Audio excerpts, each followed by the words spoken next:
Rahim. Assalamualaikum warahmatullahi wabarakatuh. Selamat pagi para pelajar dan pengajar pendasarian diri. Kita lanjut ya, titik balik perubahan.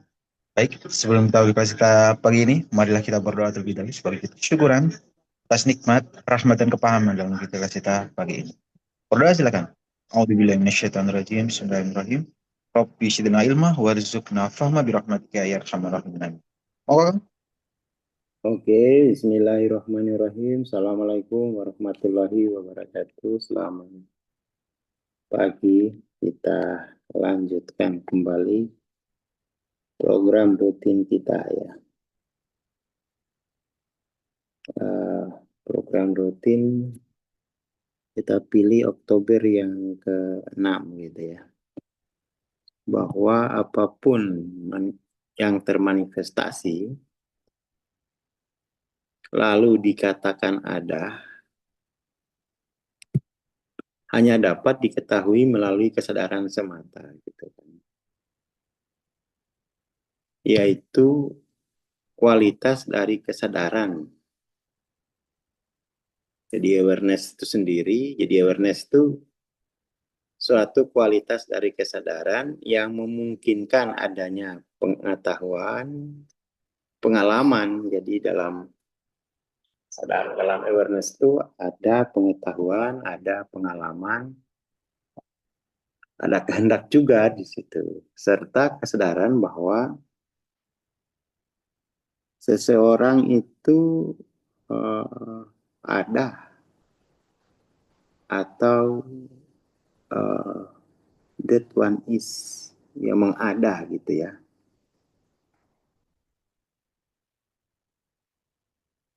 Dia mengada. Mengada satu hal tetapi mengetahui bahwa engkau ada adalah hal yang lain. Mengada. Jadi ini kita kembali ke model kita ya, model sapu jagat lah. Model sapu jagat itu kan ya aku, konteks aku dan saya. Ya. Saya dibagi dua, tubuh dan jiwa gitu. Tubuh dan jiwa. Jiwa nanti dibagi dua lagi. Kemudian ada pemikiran, ada perasaan. Jadi pada saya itu ada tubuh, ada jiwa. Nah, ini kita coba lihat dari suatu konteks aku, suatu kesadaran murni gitu kan. Suatu kesadaran murni yang seperti ini. Jadi kesadaran murni itu kan dia hadir ya, hadir pada saya, ya kan? Lalu pada saya itu ada namanya, katakanlah lensa. Ada lensa persepsi, ada lensa konsepsi di situ, ya kan? Dari kesadaran murni, kemudian lensa konsepsi, kemudian lensa persepsi, itu menghasilkan pengetahuan yang berbeda. Itu menghasilkan pengetahuan yang berbeda. Misalnya begini, dalam suatu pengalaman ada orang gitu kan. Ada orang si A dan si B. Si A, si B. Ya, apakah si A dan si B ini terpisah, ya, itu adalah pengetahuan ketika kesadaran itu kapasitas awareness-nya hanya dimensi 3. Maka ini kesimpulan akan keterpisahan ini itu adalah kesimpulan dari awareness dimensi ketiga. Jadi bahwa A dan B itu terpisah, itu adalah Pandeho Hanobuto dimensi ketiga. Atau keterpisahan A dan B ini adalah rasa kawruh dimensi ketiga. Rasa kawruh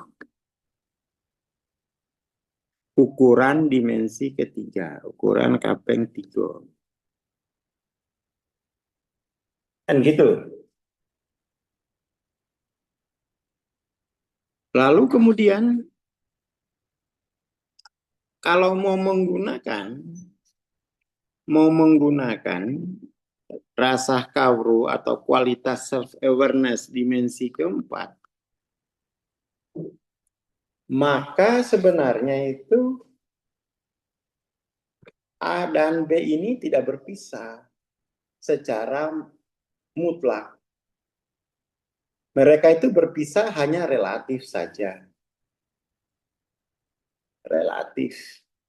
Tergantung masih ada konteks tertentu yang menghubungkan mereka. Misalnya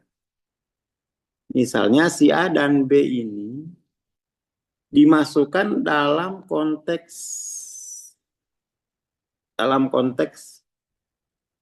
pasar, maka si A dan si B ini nggak berpisah. Si A dan si B ini itu namanya customer. Customer saya si A dan si B. Karena di situ sudah ada konsepsi, ada kesadaran konsepsi, ukuran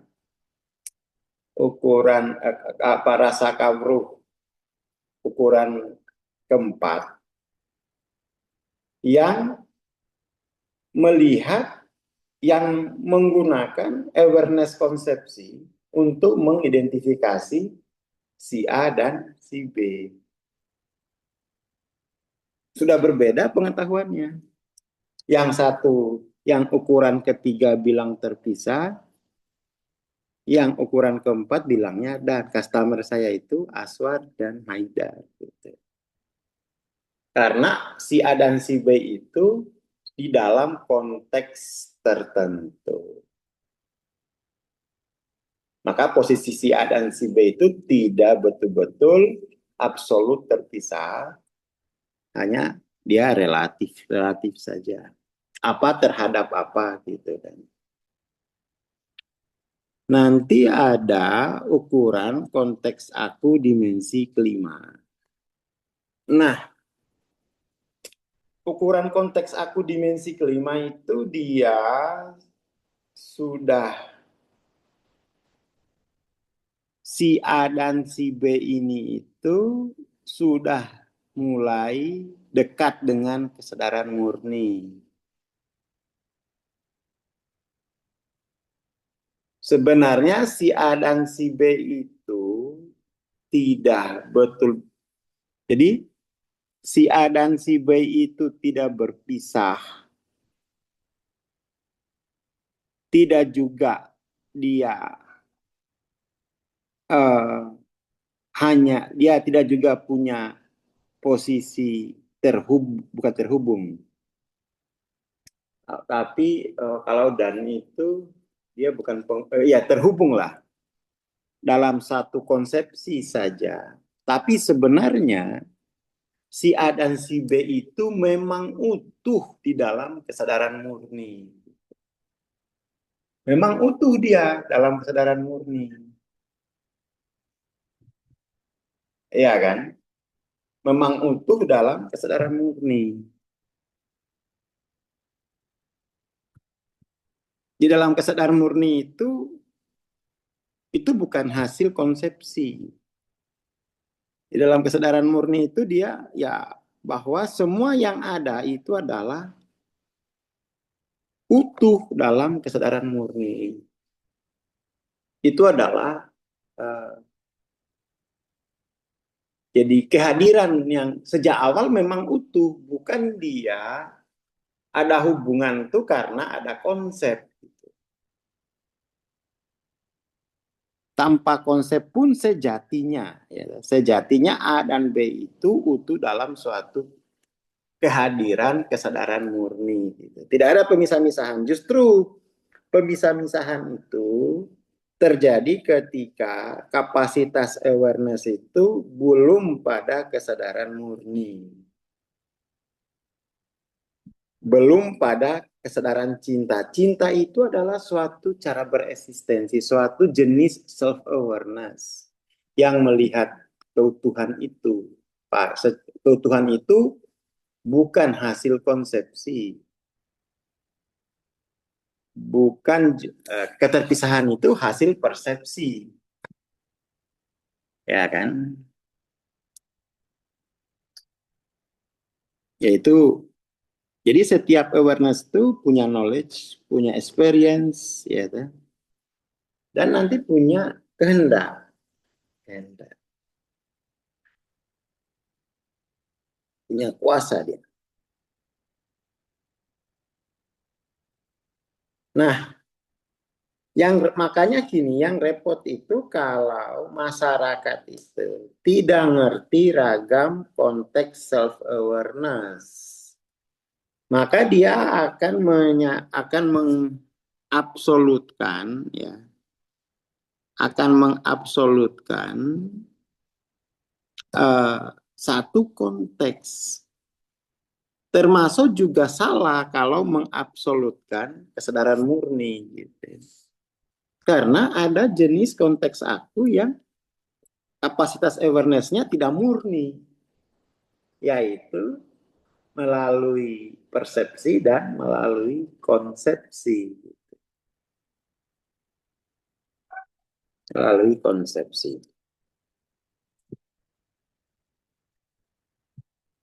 Seperti itu. Oke. Jadi dimensi kelima itu makom cinta. Cinta itu sudah murni, kesadaran itu. Sudah murni.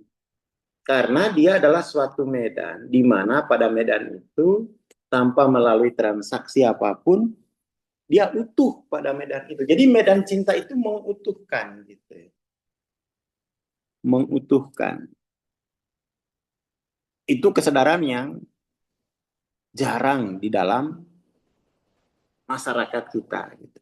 Itu jenis kesadaran yang sudah langka, hanya bisa dialami oleh 0,4% oleh penduduk dunia. Ya kan?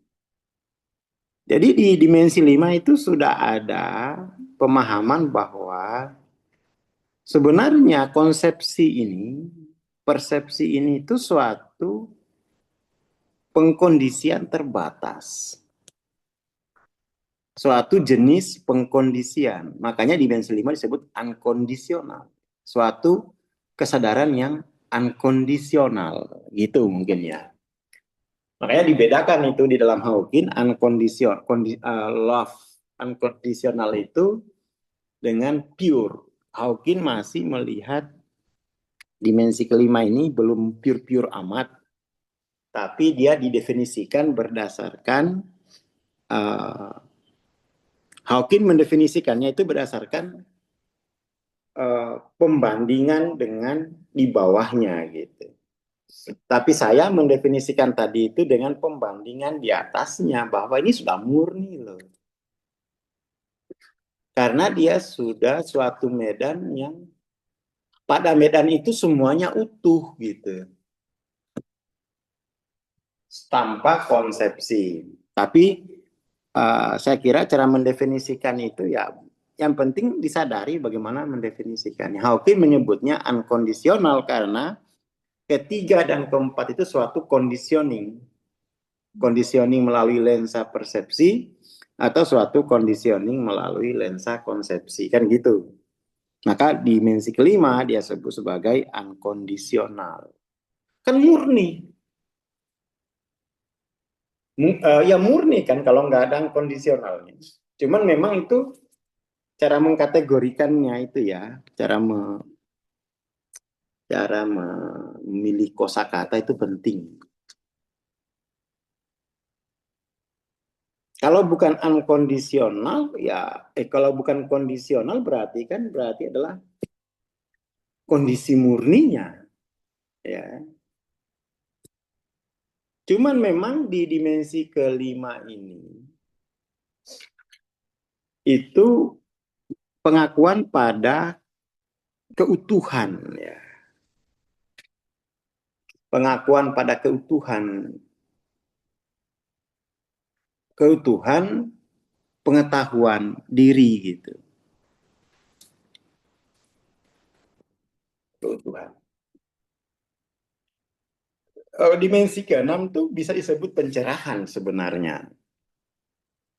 Jadi dimensi kelima itu kalau mau disebut unconditional itu sebenarnya suatu keutuhan, suatu awareness yang mampu melihat utuh mana yang conditioning, mana yang unconditioning. Itu dimensi kelima. Nah, dimensi keenam memang sudah lebih dalam lagi. Itu memang pencerahan. 600 itu adalah pencerahan. Di mana ternyata conditioning unconditional itu suatu jenis konteks aku gitu. Itu adalah kapasitas self awareness.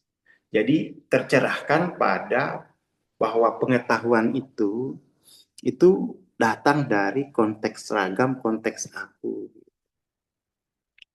Jadi kalau dimensi 3, dimensi 4, dimensi 5 itu bagaimana pengetahuan mengenai sesuatu, ya kan? Pengetahuan yang mengada. Dimensi keenam itu pengetahuan tentang yang ada itu. Jadi sebenarnya saya itu mengada di dalam kesadaran diri. Nah, kesadaran diri inilah yang ada. Maksudnya itu kira-kira gitu. Ini agak bulat ya, agak lebih filosofis gitu kajian pagi ini. Jadi saya itu mengada di dalam kehadiran gitu. Apa namanya ya? Jadi manusia itu adalah yang mengada pada yang ada gitu. Itu filosof apa namanya? Itu kalau di dalam filsafat itu kajiannya Heidegger, time and being. Gitu ya. Bahwa manusia itu mengada loh. Jangan dikira dia itu ada. Dia mengada. Ada istilah gitu ya. Jadi mengada itu dengan menggunakan istilah mengada, maka dia harus periksa konteks aku di mana yang menguasai. Dia mengada pada sesuatu gitu. Ya kan? Dia mengada pada sesuatu. Maka pada sesuatu itulah yang harus dia periksa. Kata pembedaan antara ada dan mengada itu diperlukan karena memang masyarakat itu mengira mengira bahwa saya itu absolut. Padahal saya itu hanya mengada pada satu jenis self awareness.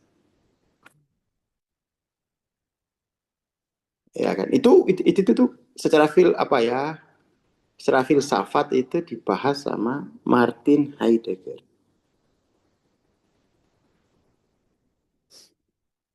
Mengada gitu. Dia hanya suatu kata kerja, bukan kata benda. Oh, harus pintar itu. Mengada itu kan berarti suatu kata, bisa kata sifat, bisa kata, ya kata sifat ya. Saya itu suatu sifat saja sebenarnya. Dari suatu kata benda. Iya enggak? Jangan dengar-dengar aja, pikir, analisis gitu. Dia masdar. Nah, gitu ya. Saya itu apa? Masdar.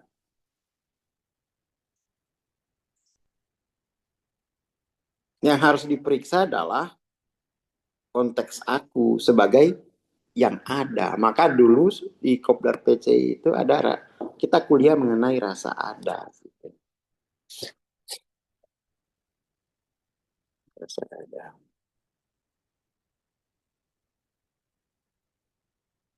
Itu.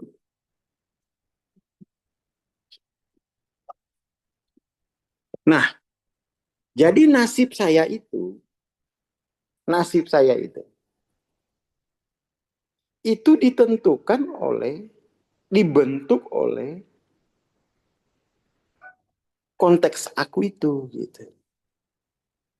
Peristiwanya sama, konteks akunya lain, pengetahuannya beda.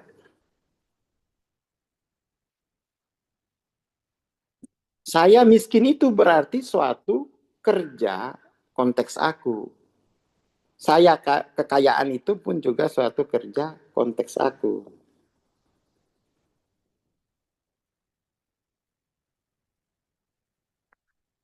Jadi konteks aku itu hadir pada saya. Nah, saya itu menjadi mengada pada konteks aku. Sifat berarti dia, suatu sifat saja. Ya kan? Dia hanya suatu sifat.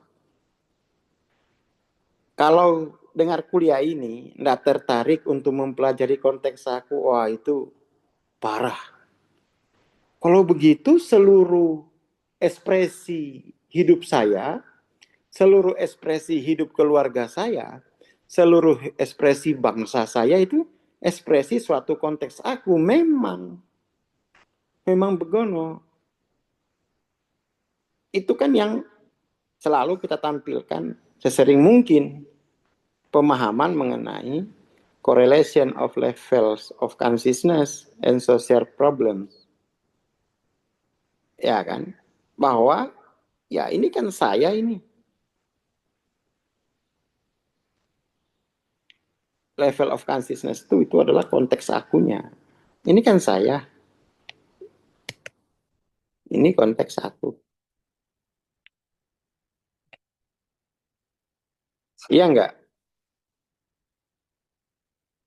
Iya kan?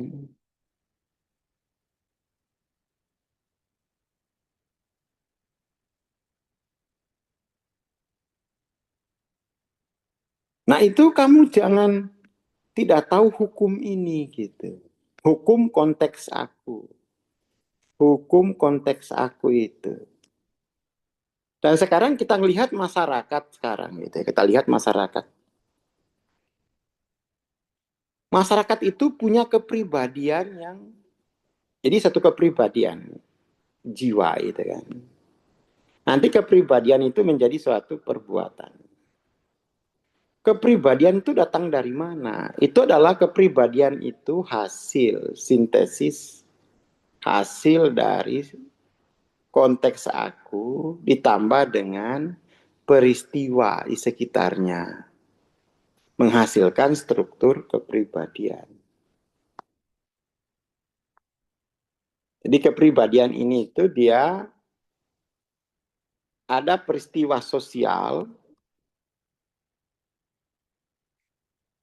lalu ada konteks aku. Nah, peristiwa sosial itu difikskan menjadi suatu struktur pengalaman, suatu struktur kepribadian yang mengikuti makna dan arah konteks aku, gitu. Yang mengikuti makna dan arah konteks aku. Makanya solusinya itu rekonteks. Rekonteks. Masalahnya kepribadian narsistik itu, D3 itu, tidak mau mengakui bahwa ini adalah kepribadian yang bahwa saya ini mengada pada konteks aku tertentu. Dia nggak mau ngakui dia. Itu karena konteks aku D3. Pada orang itu, karena orang itu punya struktur pengalaman yang membuat konteks aku D3 itu, langgeng, langgeng pada orang itu. Nah, evolusinya itu 5 poin 20 tahun. 5 poin perubahan struktur kalau dia tidak belajar konteks aku, gitu. Dan sekarang itu begini, ada suatu kekhawatiran, ya. Saya juga mulai khawatir, gitu. Anak-anak itu diberi handphone oleh orang tua. Padahal anak-anak itu secara spiritual masih D3. Di handphone itulah simulasi segala kejadian di dunia itu terjadi. Maka pribadi anak itu akan terbentuk dari konteks D3 dengan bahan baku dari handphonenya. Orang tua harus tanggung jawab. Orang tua harus betul-betul tanggung jawab. Bayangkan gitu. Kalau peristiwa dunia itu adalah penderitaan, anak-anak menyaksikan penderitaan itu dari konteks D3, kepribadian macam apa yang akan terbentuk? Dan seberapa besar beban evolusi anak itu, karena HP itu 24 jam, konteks aku itu 24 jam juga. Kita kan dulu tidak sebanyak itu menerima kondisi sosial, gitu. Anak-anak sekarang itu mengerikan sekali. Kalau saya jadi menteri, kuhukum orang tuanya itu yang memberikan handphone kepada anaknya untuk mengakses segala peristiwa dunia, padahal anak itu masih di tahap D3. Maka kepribadian anak itu kepribadian yang dibentuk oleh konteks D3 dari bahan baku informasi dunia yang kacau, gitu. Ngeri itu orang tua itu. Udah jualin HP anak-anaknya suruh ikut MTLOC, gitu. Kok sembarangan? Nggak ngerti dia bagaimana kepribadian itu terbentuk, bagaimana struktur kepribadian itu ada, gitu. Sita HP-nya, suruh ikut sesi transendensi, dan itu berat, mensesinya itu berat sekali. Kok tahu Bang? Oh, saya itu tiap hari kerjanya begitu. Membebaskan konteks D3 pada anak itu ngeri, karena konteks D3 itu sudah menempati struktur yang berlapis-lapis dari kondisi-kondisi sosial yang dia akses lewat handphone, gitu. Kok sembarangan jadi orang tua, gitu.